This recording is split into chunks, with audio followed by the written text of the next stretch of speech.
meeting.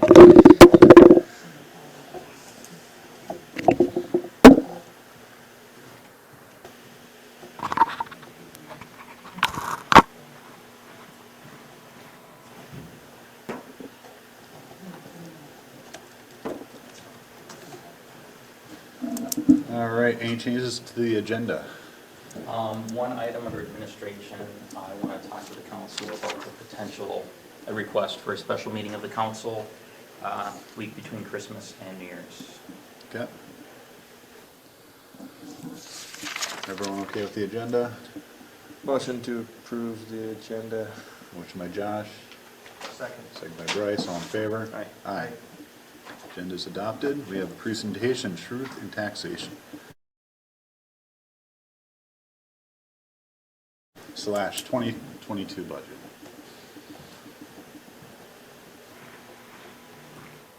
So, this Truth and Taxation presentation. The Truth and Taxation presentation is required under Minnesota state statute, but it's just a good opportunity to provide an opportunity for the public to give feedback on the budget. So with that though, the council has seen the overwhelming majority of these materials. We only have one person in the audience tonight, so if they would like to see it, I would be more than happy to give the presentation. Oh, come on. 43 slides that Kelly and I slaved over, but It's a good perfectly okay presentation. if you- I saw it a few years ago. Why do we keep getting that It's reaction? the same slides, probably. I'm glad I didn't tell you it was tonight, because you wouldn't have shown She up. told me. Oh, okay. So that being said, I can just move forward to the final draft of the budget discussion with the council. Everyone okay if with you guys that? like. Bryce, you good with that? Yep. Okay.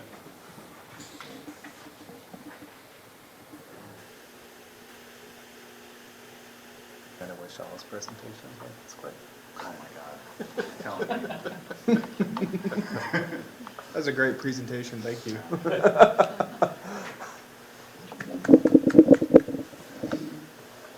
We're getting there.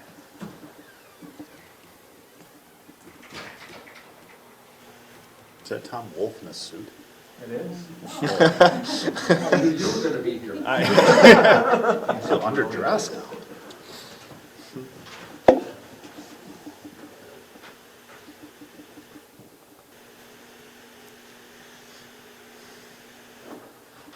Okay, so this is where we get into the final draft versus preliminary. So the council had adopted a preliminary budget back in September. That provided for an 11.1% net levy increase once you take fiscal disparities into account. As you know, there's been a number of refinements on the budget since, and the draft that was presented to you for tonight has a net 10.09 or 10% levy once you take fiscal disparities into account. That isn't, we have seen over time that our levies have increased incrementally, but at the same time, that's also been with relative growth within the community, and we know that we have had fairly decent control over our taxes over time, and when you compare us around the state on a per capita basis, we actually stack up very well. So let's go to the direct tax impact. So this is an excellent tool, and we have our county commissioner here, so I'm going to reiterate. This is an excellent tool that the county's assessor's office provides us on an annual basis that does help us with our decision-making process, that shows us in a generalized sense what the impact is going to be for the typical home, but also other homes which may have appreciated or depreciated at a different rate than the typical home, and it gives us a better idea of the overall impact of any levy decisions that the council might make. Where we started out with the preliminary levy was an estimated tax impact of 8.9%. What you see is actually 7.9%. Long and short, there is one primary outstanding item related to the fire contracts. We're not sure to the total extent that may have an impact on the levy related to modifications to the fire formula, whether or not that's going to go through. And we have some other items that we're working on that as well. What you see represents a 3% contingency built into the general fund portion of the budget. We would recommend that by the time you guys in 2 weeks see the final version of the budget for adoption, it'd either be 1 or 1.5%, and whether it's 1 or 1.5% would depend on the level of certainty, best guess, where we're gonna end up on those types of things. Just to give you an idea, given this budget, no changes and we're reducing it, 1% would drop that tax impact to 5.6, 5.7, and a 1.5 would be around 6.2, 6.3.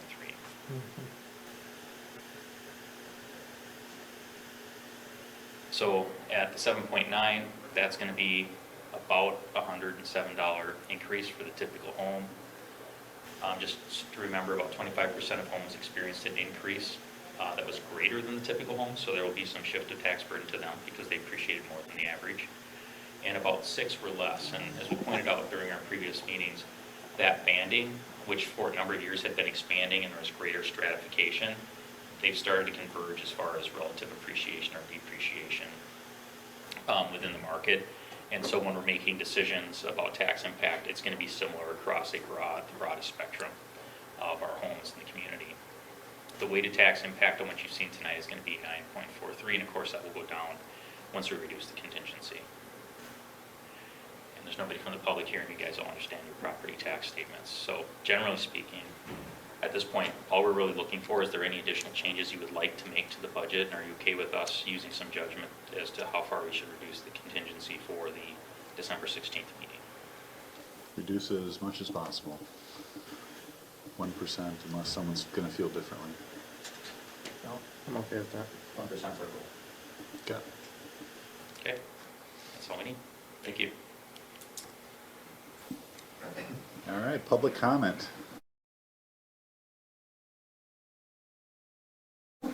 Anyone here to speak under public comment? Commissioner Wolf? In your fancy suit and tie and all We that? just had our truth in taxation here a little bit, and I gotta admit, Tom actually did pretty good here. I Yeah. took 10 minutes. How do we get that guy over there?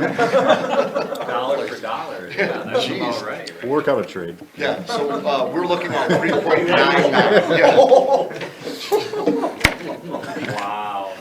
Sorry. Shots fired. We're looking at 3.99 at the county. We're looking at a lot of different things. Our inflation is, I don't know, 5 or something %. Our growth is almost 2% in the county. We're still the lowest employee number per capita in the 7-county metro area. And I think inflation's gonna hit wages here. We're starting to see that now. People are leaving to other counties, and there's a lot of back and forth with employees, and and I hate to get caught short, whatever at some point. So other than that, our solid or our waste disposal for our household hazardous, we're moving that to $20. The costs on getting rid of that stuff has gone up dramatically also, and we haven't raised it since 13 or 14, so it's going up a few bucks per resident. So other than that, not much else. Everything's quiet. Most of our road projects are done for the year. We're 27. They're doing whatever little things they can do, but yeah, they're ready to roll on that from that's from 21 down to 44 down there. So by the park, the corner of the Clear Lake Park to Savage area. So anyhow, that's about all I have. Unless there's any questions. Do you know how many homes, never mind, you might not know, how many homes are going in that ranch off of 91 or? It's less than 20 or something, the ranch of Credit River, Yeah. across, yeah, I think so, yeah.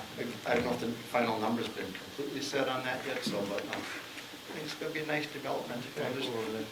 There's a lot of, just in Credit River, there's, I can't remember, the Terra Farms over off 20, I think they're all $1 million homes. I mean, it's, or more, so it could be, I don't know, 50 million, I don't know, dollars of extra value. And right now, the county's at about 23 billion or something in total value. So we had been down to about 13 billion here about 8-9 years ago with the recession.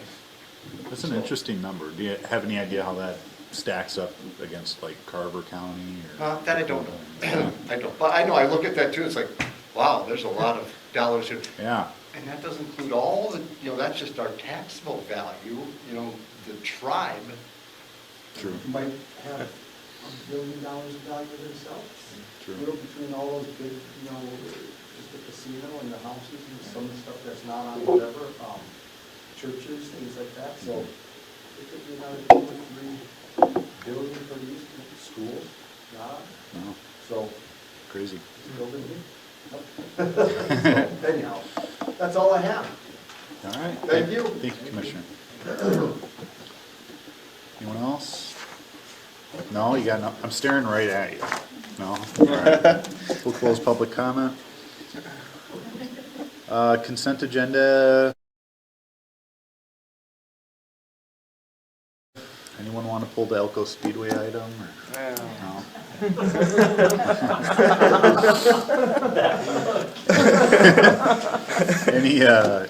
Anyone want to pull anything or questions? Mr. Mayor, we still haven't gotten our feedback from WSB on the draft contract. Okay. So I would ask that the motion be amended to be, approve it, subject to minor revisions as approved by the city administrator and reviewed as to form by the city attorney. So moved. Second. Motion by myself, second by Josh, all in favor? Aye. Aye. Okay, consent agenda passes, no public hearings. On to general, yep. On to general business.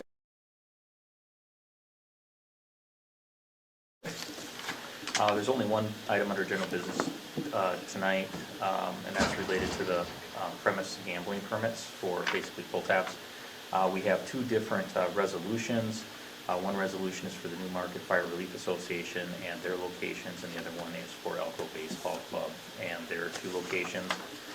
Because one of those locations does involve the Firehouse Grill, and Kate was expected to be here tonight. That item was put under general business because she would need to abstain. But since she's not here, that would not be required. We would just ask the council to approve resolution 2169 and 2170. So moved. Motion by Bryce, Second. second by Josh, all in favor? Aye. Resolutions pass. On to reports.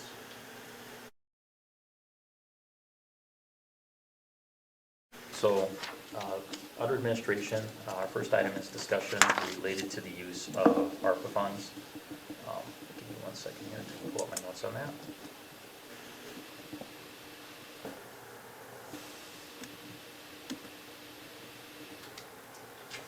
So, as the council is aware, we have received a little over $500,000 in ARPA funds, or American Recovery Plan Act dollars, from the feds.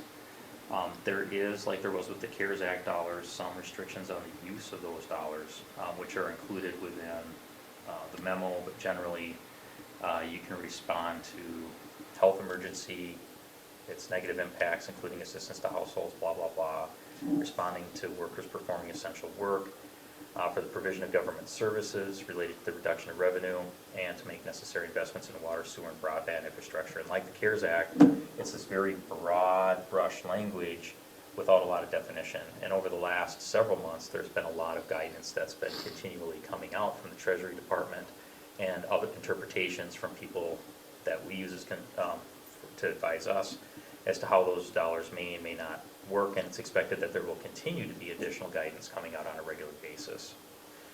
Now, the one nice thing that they did this time is there's a lengthy period of time in which we can use those dollars, so they just have to be spent by the end of the year 2024. So that buys us a couple of years to be able to spend those dollars. However, if we're going to spend it on an expenditure within a given year, we have to make a decision in that year. So, long and short, one of the potential uses is to pay for a portion of the I-35 utility extension project. If we are going to do that, we have to determine if we're going to do it and how much we're going to allocate towards that project before the end of the year. Everything else are expenditures that are going to occur later, and we can make those decisions at this time, although the council has already indicated that they would like to earmark dollars for the Wild Wing sewer improvement and the Woodcrest 2021 sewer improvement, either to fill the gap in the difference between what we bonded for and what it actually bid at, because it came in much higher than expected. Or we could potentially fully fund both of those projects. I can talk through all of these a little bit, just to give you background on them. And I'm not looking for final decisions on anything except the I-35 project tonight, but I would like to get some feedback generally. So the I-35 project, because it is a sewer and water project, clearly qualifies under the guidance provided. Obviously, the $500,000 is not going to solve the whole problem. Contributing, putting monies towards the project is also not going to reduce sewer rates because it's capital going towards capital dollars, not towards operations. What it will do, however, is it will enhance indirectly the reserves that we have within the fund and make it more resilient to unforeseen circumstances that might occur in the future as we're moving forward over the next few years. The same thing is true for the Woodcrest 2021 sewer improvement and Wild Wing sewer improvement projects, in that it would preserve reserves that would otherwise have to be used to fund those projects either in whole or part.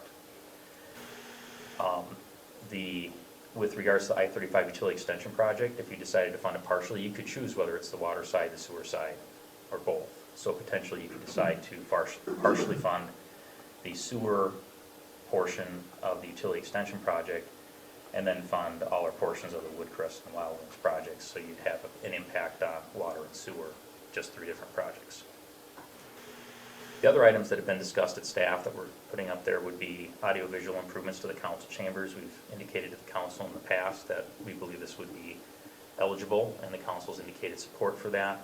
The estimated cost for that is around $35,000. What we're finding is because of supply chain and other issues, every time we get an updated quote, it tends to creep upwards in price, and the timelines tend to creep out a little bit further. So these are all estimates, or high-level estimates. The other one is purchasing building permit software, which would allow applicants to submit building permits online. It would allow for processing internally, electronically, rather than pieces of paper necessarily moving around the office. It would provide for better tracking. All around, it would be a helpful tool.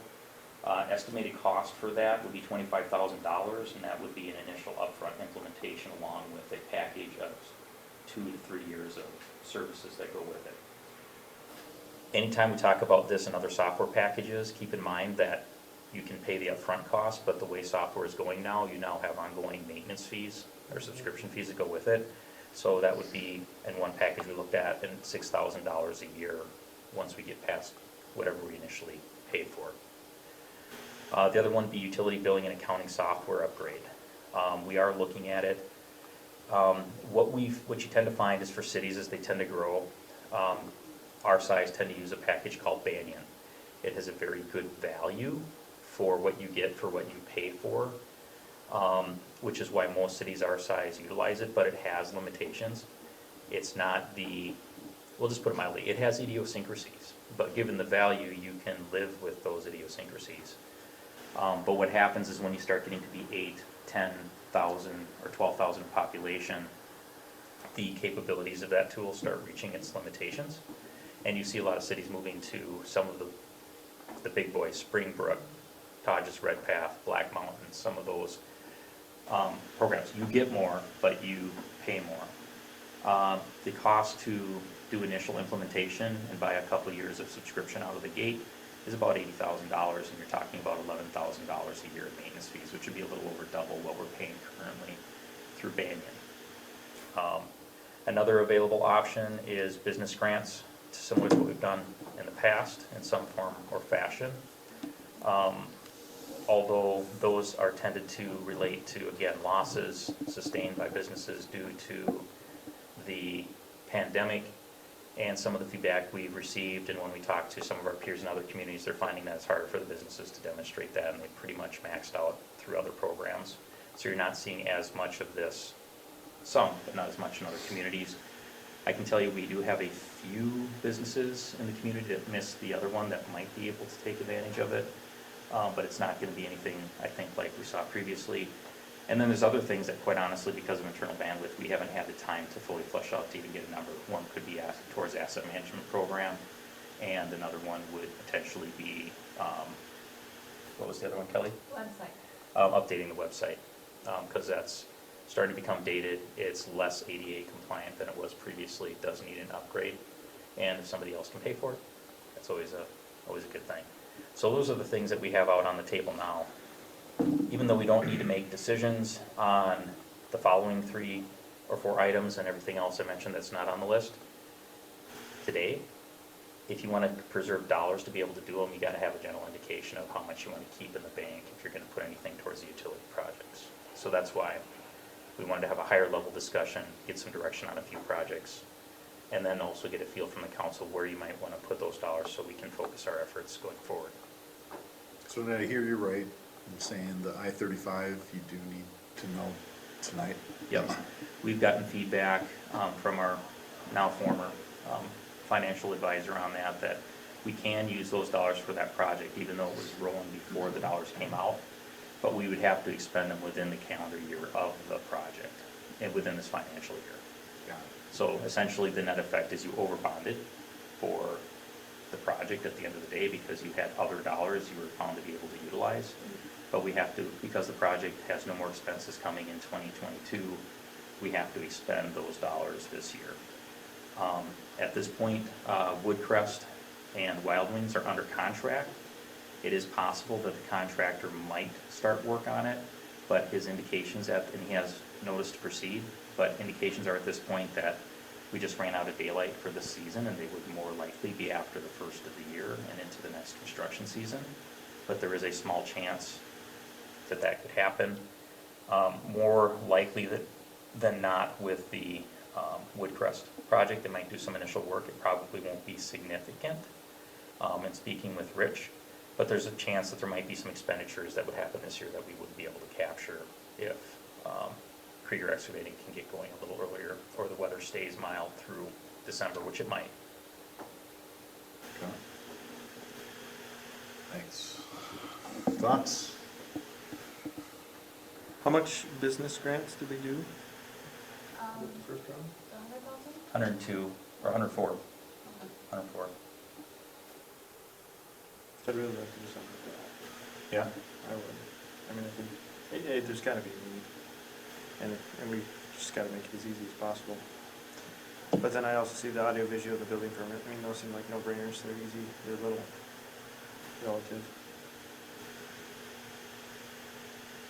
Bryce, any thoughts? I definitely think we should put some money towards a utility extension. Who's the So- I-35? Yeah, so what happens with the over bonded amount?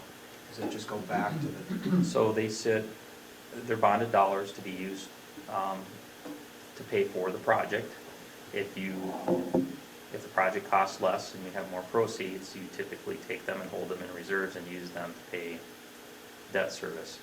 So they're earmarked, but they're sitting in those reserves. And so to be honest, if we have other revenues that drop off, other expenses that go up, you can borrow from Peter to pay Paul within the pot of money, that's the reserves of the fund. Ultimately, you still have to make those up, but it gives you a greater balance financially within the fund if something unforeseen in a negative fashion happens within the fund. So you can use it for that. What it does is it just gives you greater flexibility going forward to the degree that you contribute. Now, our current agreement with the CDA does provide us with a certain mitigation of the risk related to the project overall. We ultimately have to pay it back. right? That's the other thing, is anything you allocate here would also reduce what we would have to, borrow ultimately from the CDA, or you'd have funds on hand to pay them back in the future. Sounds appealing to me. Yeah. How much are you thinking?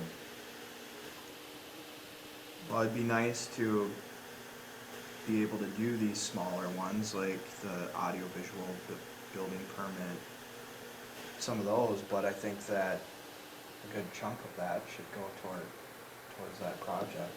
Okay. But in just mad quick, we can knock out those two bottom ones, or the little ones, together, and then if we even were to match and do 100,000 of the business grants, if we think we could get people to do it again, it leaves 350,000 left over, so then we could allocate the rest to the I-35, or put $250,000 to that, and split the rest between the other two utility projects. That's kind of what I was thinking. Yeah. Yeah, there's plenty of room to cover all this stuff, just a matter of how much goes to the utility. So with regards to the two smaller utility projects, I would allocate the full 96,000 because we didn't budget for it, we didn't bond for it, it came up after the fact, and we were gonna have to use that, fully use reserves to pay for it. The Woodcrest, I think there's options. You could, there's a gap above the 110 that we bonded for. The estimated cost for completion, including construction overhead, is about $170,000. So we could so we could use it to fund the gap only, and then rely upon the bond proceeds, or we could fund a little bit more. I would tend to lean towards funding the gap on that one, that's just my recommendation. And then with regards to I-35 utility extension, whatever you think is appropriate, that leaves enough in reserve for other projects. And then we would need direction on how much do you want to put towards water and how much do you want to put towards sewer. I would lean towards putting more towards sewer, at least to some degree, because you've already protected or assisted the reserves to some degree in sewer. But that was more filling gaps overall. You can put a little bit towards, additional towards sewer, but there's no assistance in either the Woodcrest or the Wildlands project for water. So I guess my preference would be the Woodcrest project, the Wild Wings project, and then the rest go to the utility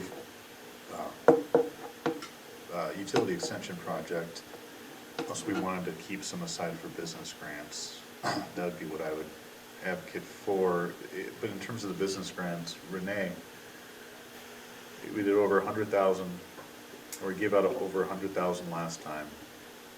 I mean, I don't know, it's probably unfair to ask, but I mean, have you been getting much for requests from businesses or any inquiries or anything? No, I haven't gotten any inquiries. There's been a few grant opportunities available from the state, and I try to email businesses when those are available. I've only gotten one response on multiple rounds that have been available from the state. I don't know if I don't know if it's successful. Do you think it's something we should pursue or no?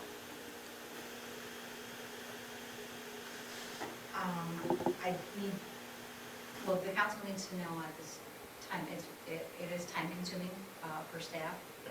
You have to set up the criteria, and then staff needs to evaluate a loss, or I don't know how you set it up, what the criteria is to be able to get.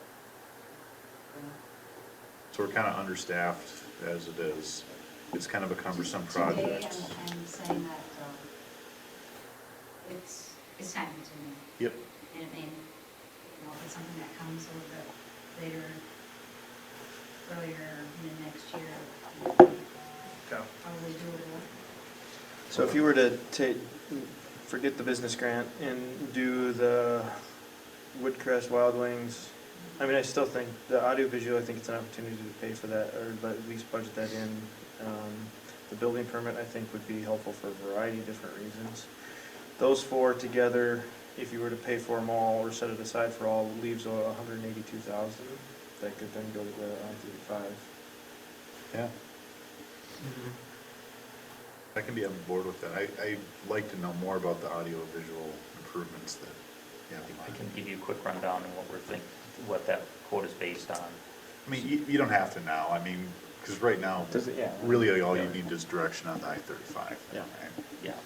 So, That overall, what it would do is it would revamp what we're doing. Most of our gear is over a decade old, and when the IB guys come in, they kind of go, I don't know if they make this anymore. would we have the ability to stream meetings live? That was the whole intent. Okay. So I'll give you the quick rundown. So basically what I do is replace anything that has aged to the point where they're going, it's at the end of life, and you're just running on borrowed time. That would be replaced. It would relocate that camera to this location, and it would put two very large TV/monitors at this end of the room, which would then replace projecting it up on the wall. It would integrate Zoom into the system so that we would be able to, one, use Zoom for recording our meetings. We would also be able to live broadcast our meetings because it would be in Zoom, and it would allow for non-council participants. So it could be consultants who are out of town, staff that are out of town, and members of the public who don't want to come down to City Hall to potentially participate. So we'd go back to the Zoom, the hybrid Zoom environment, except it would be much more formalized, utilizing better technology, so it'd be a little more seamless, and then we'd go back using kind of a PowerPoint presentation to run the meetings. I like that. And it would also replace our current audio recording system with individual goosenecked mics that would be placed around, and they'd either be wireless or hidden wired. There's a decision to make and a price point to be considered in the process. So we'd have better recording than we do now. I mean, we could just, for the I-35 utility, we could just say 5% of that project we pay for with these funds, that's 152. Okay. Are you guys okay with that? Yep. Yeah, so that's what we'll plan to do. Okay. And then we'll see more details, or we'll figure out the rest of the stuff when you need us to, I guess. Okay, so what I'm hearing is, so on Woodcrest, gap or full thing? Gap? I would say full thing, but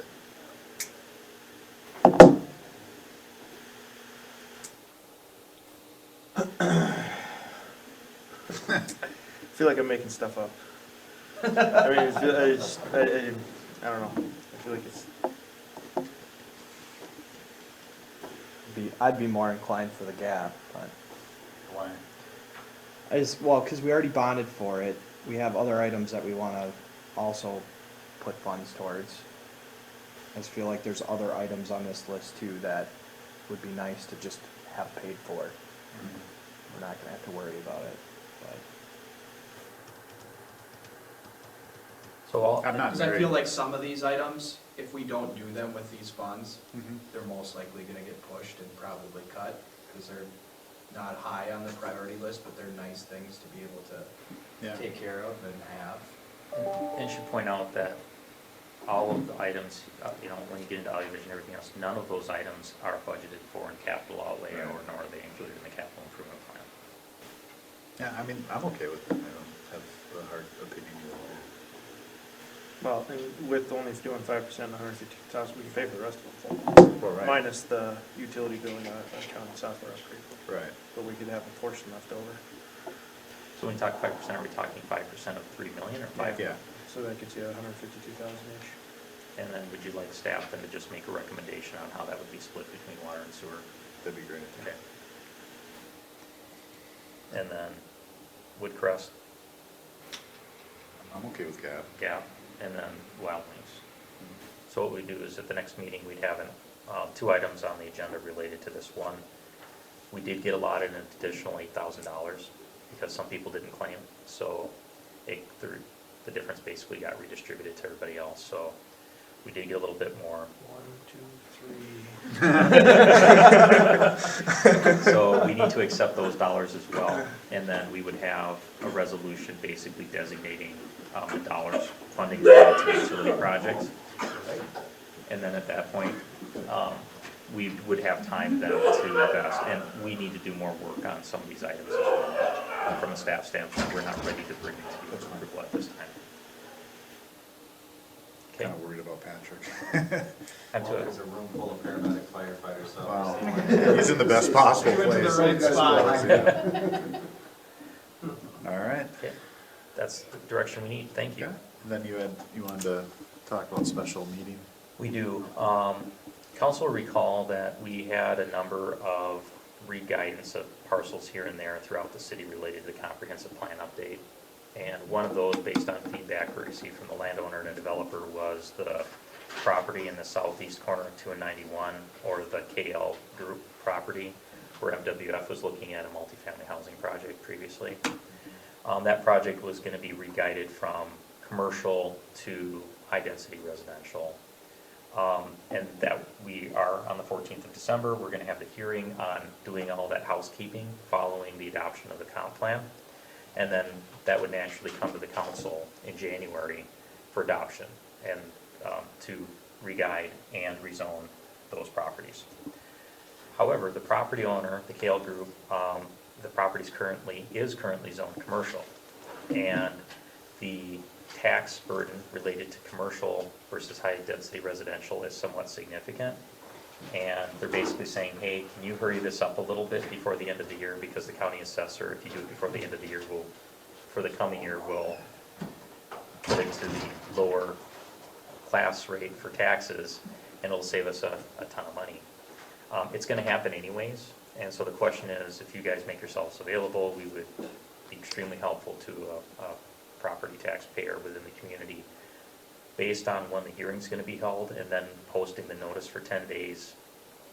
And Christmas, realistically, we'd be looking at scheduling a special meeting, which may not need to be more than 10 minutes. Council would just be asking to approve a resolution or an ordinance that would have normally been on the consent agenda anyways, but we would need to hold it between that week between Christmas and New Year's. So are you looking to narrow down dates, or just see if we're? One, see if you're willing to do it, and then two, if you can, narrow down dates that you'd be available to do it. Yeah, I'm willing. Yep. Yep. Got calendar open. I never have much going Just on not- at the office that week, so. Not Thursday, the 30th. Are we looking morning business hours, or are we looking like now? It'd be up to you guys. I would hope for Tuesday or Wednesday. Okay. And it's 7:30, 8:30, 9:30. It honestly doesn't matter. 28th or 29th, whenever you guys are available. So on Tuesday or Thursday, the 20th or 29th, I wouldn't be available until, unless we had a meeting at like 6:30 in the morning, which no one wants to do. Wouldn't be available until after 8. You said Thursday would work too, Renee? No, Tuesday, Wednesday. Tuesday, Wednesday. Tuesday, Wednesday. Until after 8. Well, actually, no, my kids are on winter break, not available. Tuesday the 28th, I got an 8:30 to 10. Otherwise, I mean, I could do before that, or I could do the 10 o'clock. Wednesday, I'm wide open. Could we do a 7:30 or 8, either one of those days? As long as I'm out of here by 8:30. That would not be a problem. 8 o'clock would be good. Just Yeah, another either thing. one. Okay. One thing that we could do is if all of a sudden we do have a large crowd, and there is something controversial that comes out of the actual hearing, we can talk to you guys and let you know that it might require more time. But at this point, we really haven't had any indications that we're gonna have much for comment on the topics. So, Okay. okay, so 28th at 8 o'clock? You have to be somewhere at 8:30, or you have? Now I gotta be on Zoom, Oh, so I can pop right into the office over there. got it. All right, anything else? Nope. Actually, I'll go to the police station because they actually make coffee now. There's no coffee over there, which is a joke. Anything from Public Works to pass on? No. Is there a police report? Just one thing, most important, Shop with Cop program. If you've seen some of that on Facebook, we're partnering with the Chamber of Commerce and Walmart in Lakeville. And we're having 2 programs, December 8th, with combined program with Scott County Sheriff's Department and all the other law enforcement agencies in the county. We're doing a program in Shakopee, and then December 13th, we're doing our program. You can contribute on the Commerce website, Chamber of Commerce website, donation buckets at local businesses and or at the police department with staff.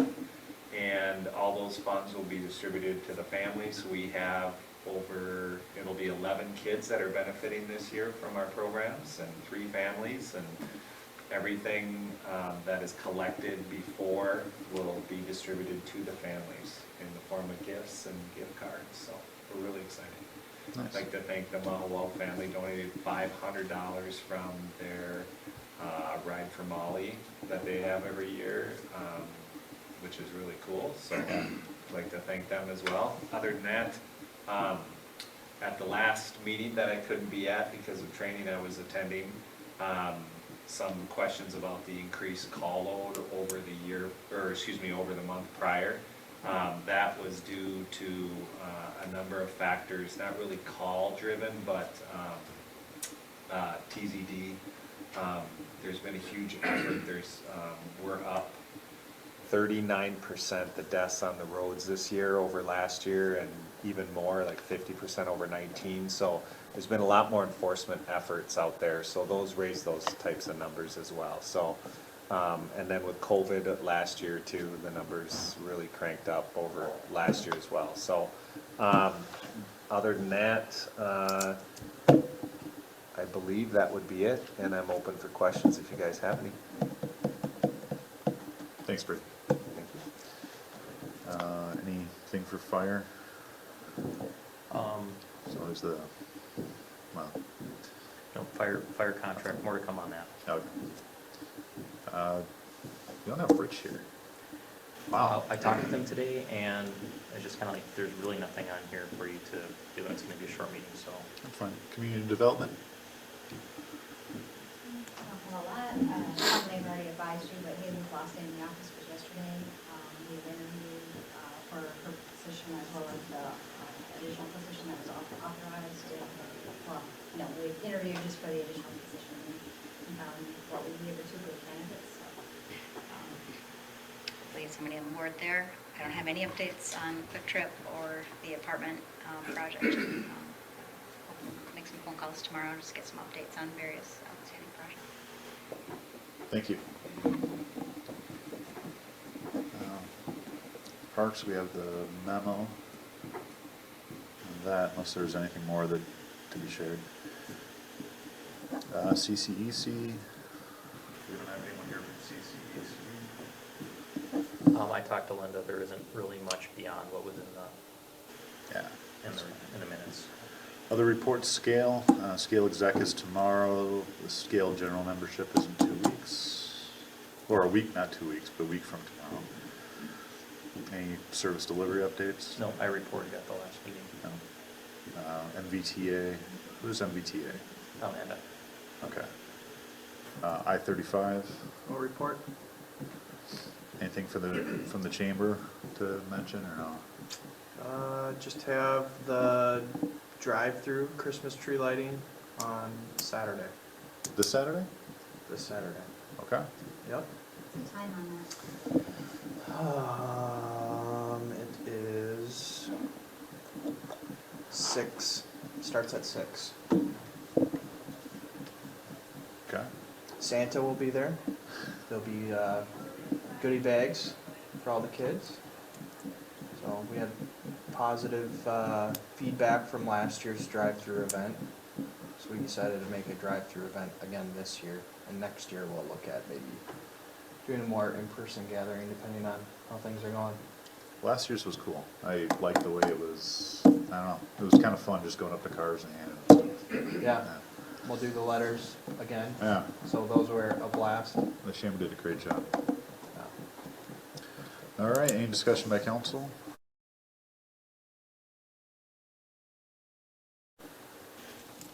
Or motions to adjourn? Motion to adjourn?